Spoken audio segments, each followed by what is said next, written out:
I closed on the little clapboard house 2 weeks ago, and every time I drive up the narrow lane, my chest loosens like something I didn't know I'd been holding. It's a small place, 2 stories, a porch that sags in the middle like it's sighing, blue-gray paint that flakes and curls, and a backyard that falls away toward the sound of the ocean. At dawn, the sea breathes silver and the gulls argue like old roommates. I signed the papers with my own hand, on my own money, after years of overtime, careful budgets, and telling myself that one day I deserved a place that didn't belong to anybody else but me. This was going to be the first place I didn't apologize for wanting. My parents, Maria and Dan, are the sort of people who think money is a group resource, the kind that shows up at graduations and holidays and then quietly expects to be reinvested in family projects. They teeter between being thrilled for me and immediately recalculating how this benefits the rest of the clan.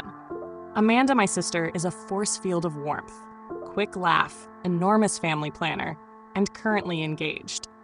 When I told them about the purchase over the phone, they screamed in that way parents do when pride mixes with immediate logistical thinking. "This is perfect," my mother said. "You have to host Amanda's wedding there." She dropped those words like a pebble into a still pond and watched the ripples reach me. I tried to explain. I remember the exact words, which now feel tender and ridiculous, that I wanted the house for myself for a while. "A few months," I said, hopeful and already smelling the coffee I'd have on that porch alone. Just me, unplugged. I pictured evenings where no one expected me to coordinate seating charts or remind Uncle George to wear his hearing aids. I pictured a slow, private rearrangement of my own life.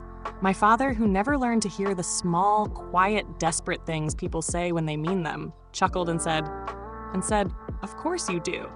But Amanda's wedding, it would be magical." My mother moved from practical delight to maternal author. "Think of the photos, Taylor. The house by the sea, the family gathered."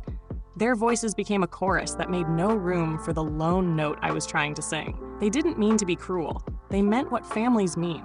They were imagining the best use of a thing they loved. Still, I felt that old, familiar slide, the one where my wants get smoothed out into what everyone else needs. For years, I'd been the person who adjusted plans for other people, who took on extra shifts or drove across town because it was easier than arguing. This house was my ledger, balancing itself, my line item of just for me. The thought of the porch filled with chairs and tulle, and the wind full of other people's vows before I'd even had a single slow morning there, made something in me clench. When the call ended, they were smiling and arranging menus in their heads. I sat on the kitchen counter of my apartment, the contract folded in my lap like a tiny, stubborn treaty, and I let the ocean's imagined edge press against me. I love my family, fiercely, without irony. And I love Amanda in a way that tastes like burnt sugar. But the house was supposed to be the answer to a question I'd been asking myself for a long time. Who am I when I stop being everyone's logistics coordinator, their fallback, their venue finder? Saying it out loud to them had done nothing. My just for me had already been repurposed into an event. So I decided to be selfish in the only way I hadn't yet tried, not with anger or drama, but with a plan that would let me hold on to what I'd earned and prove, clearly and quietly, that the house could belong to me first. I didn't know then if it would work. I only knew that if I wanted mornings of salt light and silence, I had to stop asking for permission.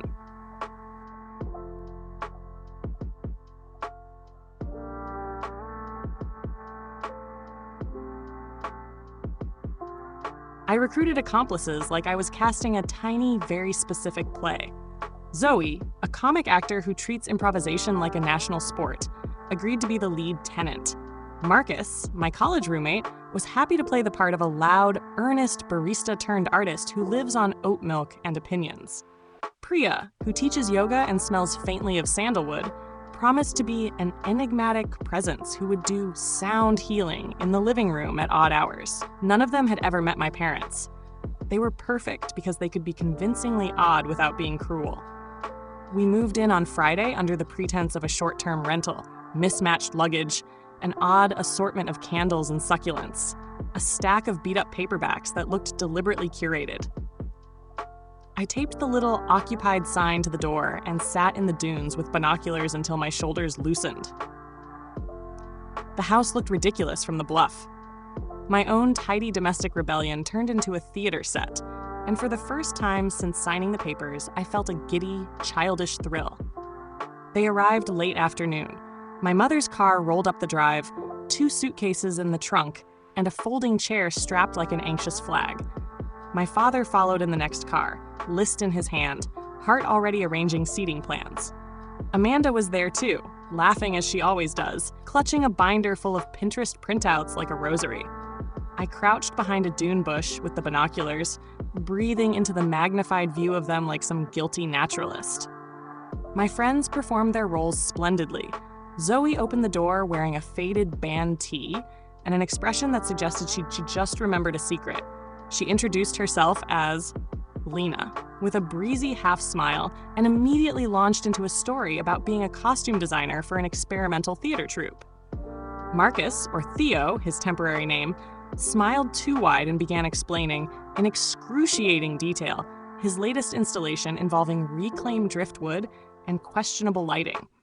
Priya sat on the porch and invited Maria to sit for 5 minutes of breathwork, which Maria politely declined and then accepted because she is my mother and cannot refuse an invitation longer than 30 seconds. They were strange in ways that made my parents' eyebrows knit. Zoe would punctuate sentences with theatrical gasps, Marcus kept rearranging the napkins on the table into geometric shapes, and Priya hummed when she walked. They cooked a weird stew that tasted like burnt orange and rosemary and insisted it was comfort food. They left an altar of shells and a ceramic llama on the dining table. They were loud and oddly intimate with each other, as if they were living in a bubble of private performativity. Not dangerous, just theatrically, insistently, not what a family expects when they turn up to a house booked for a daughter's wedding. I watched my family's faces in the binoculars. Surprise, then confusion, then an ache of disappointment spreading across my mother's features like a low tide. My father tried to ask practical questions, dates, cancellations, refunds, and Zoe answered with creative non-answers. When he became blunt, asking whether the people who rented the house could be moved, Zoe did what actors do best. She pivoted into emotion. "We signed a month ago," she said softly. "We're doing a residency. We promised the space to people who need it." It sounded good on stage. It sounded cruel to a woman who had already pictured a white dress on my sister. At the precise moment my chest tightened to a painful knot, my phone was an instrument of mischief. I dialed in a voice that was sheepish and a little frantic, the voice of someone apologizing for a terrible oversight. "Hi, Mom," I said, and let the words do their work. I'm so sorry. I forgot I'd rented it that weekend. I was trying to keep it for myself, and I booked this great little group for a week, and I didn't realize. I'm so sorry." My mother's exhale over the line was audible even from where I sat. "You what?" "I know," I lied easily. I thought I could manage it. I was selfish. I'm really sorry." I let my voice tremble the barest bit to sell it. I watched, through the glass of my binoculars, as my mother's disappointment folded itself into a new, practical mode: damage control. Flights were checked, itineraries consulted. Amanda's smile faded and became small and sharp, like a seashell snapped in two. When the call ended, Zoe invited them in for tea and a look around. They did the polite thing, walked through rooms, touching banisters as if confirming they were real, and the occupants performed amiable hospitality. The result was a slow, confused thawing of irritation into compromise. Then we hit the concrete snag no one could ignore. The flights were canceled. A nor'easter, one of those sudden, merciless storms, had grounded the planes and farmed out cancellations like ominous confetti. They could not get home tonight, and rescheduling would mean logistical chaos for a wedding that had timelines and vendors and relatives already booked. There was a hush as everybody weighed options. Zoe, sensing the opening, smiled and said, "Look, we can work something out. We're not jerks. We were just living. If you need the house for a night, maybe we can share?" Marcus offered to move to the guest cabin and implied dramatically that sleeping on a futon was a noble sacrifice. Priya suggested a communal dinner. We would eat what was on the stove, talk until the storm passed, and then decide in the morning. My parents huddled together like architects of a retreat, bargaining not with money, but with dignity. They offered to pay for the night, to compensate for inconvenience. My mother, who would rather die than sleep on a stranger's couch, accepted the offer to stay with a half smile, the kind that pretends to be practical and is secretly wounded. Amanda folded herself into a corner of the living room and drew her knees to her chest. The binder closed. Wedding plans temporarily paused like a film on the edge of a reel. I sat behind the dune until the house glowed with lamplight, and my friends and my family mixed like oil and water. Polite, strange, making small alterations to survive the next hours. A dark little triumphant pulse ran under my ribs.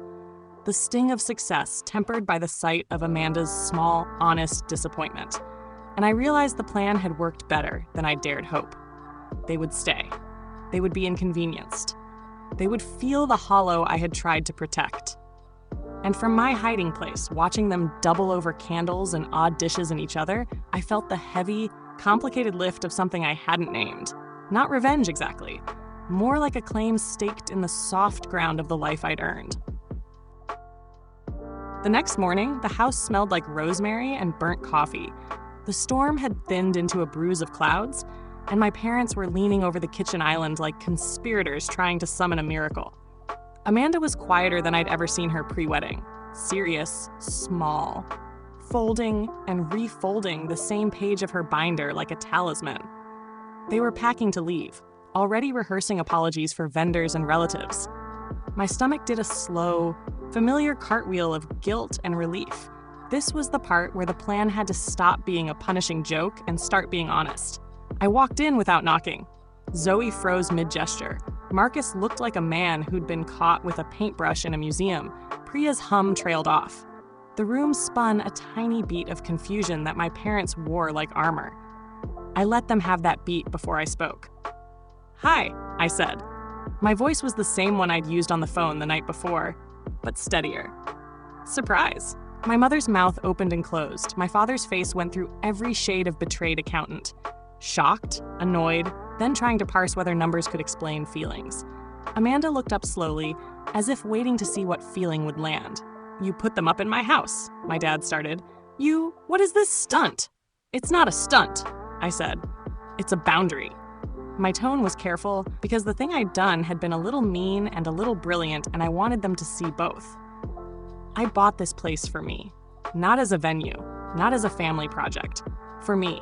I wanted to live in it for a few months without being the person who always says yes. I told you that. You told me booking it for a wedding was obvious. I didn't want obvious, so I made it inconvenient. For a second, the room was too small for all the feelings in it.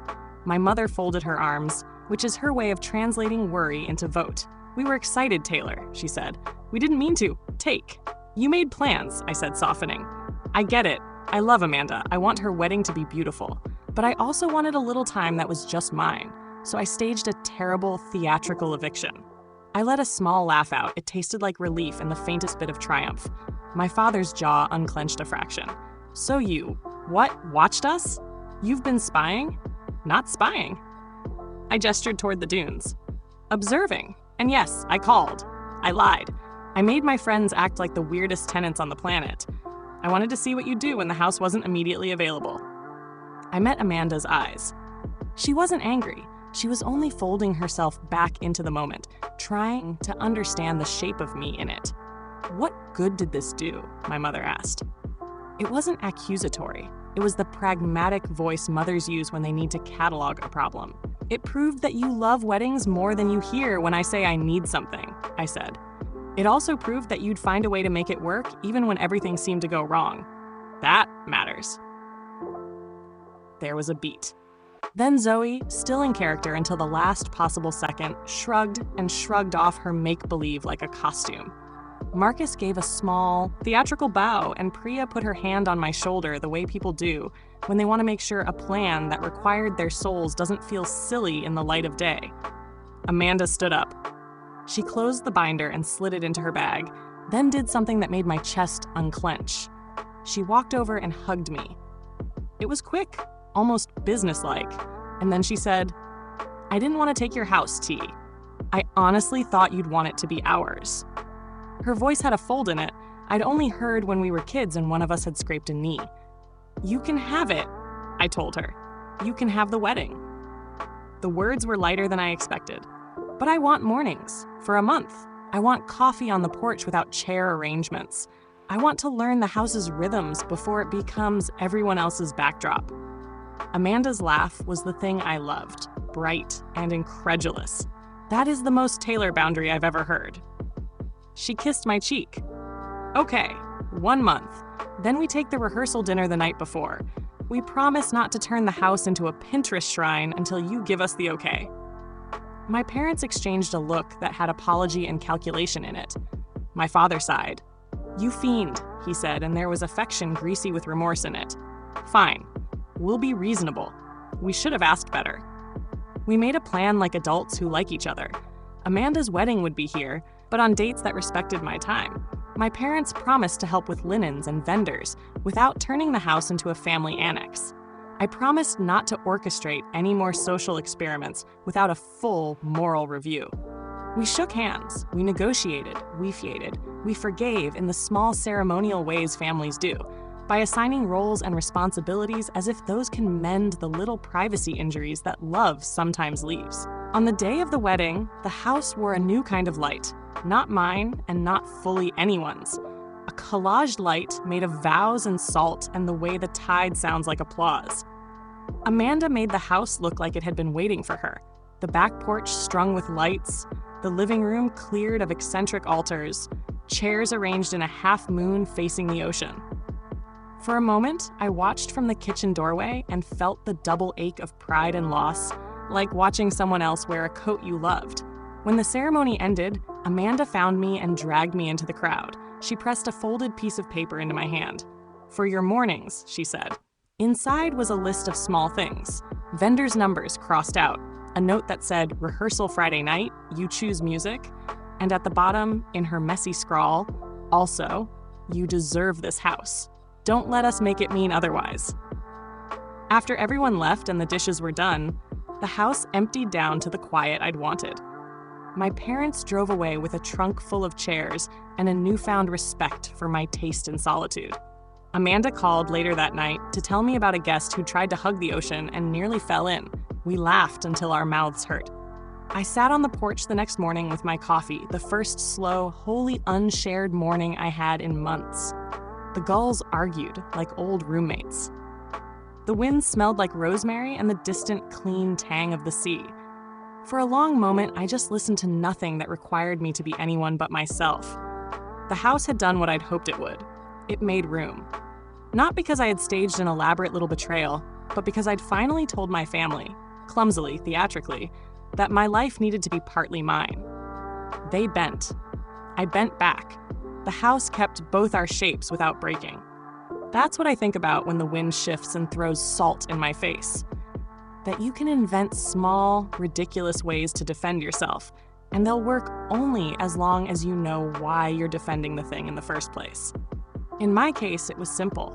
I wanted a few mornings of quiet to hear who I am without an audience. I got them. And when the house filled with chairs and laughter, it still felt like mine.